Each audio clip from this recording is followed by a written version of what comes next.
তো ফাইনালি আমাদের ফুচকা রেডি হয়ে গেছে। তো আমরা রাত্রে ফুচকা বানিয়েছি, দেখতে পাচ্ছি এটা দোকানের কেনা। সাইজটা দেখো, খুব সুন্দর সুন্দর সাইজ। আর এদিকে কিন্তু খুব সুন্দর একটা জলও বানিয়ে নিয়েছি। এখন টেস্ট করবে কিন্তু বিরু বলবে আগে কেমন লাগছে খেয়ে। বিরু বলো বলো, তাড়াতাড়ি খাও।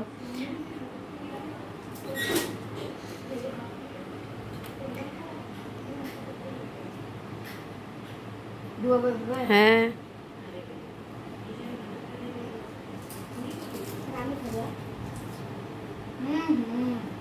এবার খাবে মাম্মামকে দেখতে পাচ্ছ খালি গায়ে।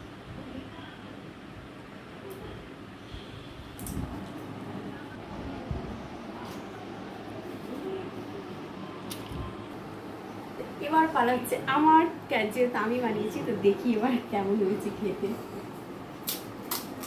আমার না বাইরের ফুচকার চেয়ে বাড়ির ফুচকাটা বেশি ভালো লাগে খেতে।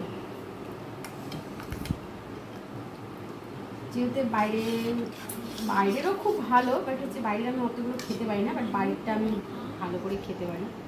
তো আমার বেশি ঝাল খাওয়া বারণ আছে, বেশি ঝাল খেতে পারবো না, তো আমি এখানে হালকায় জল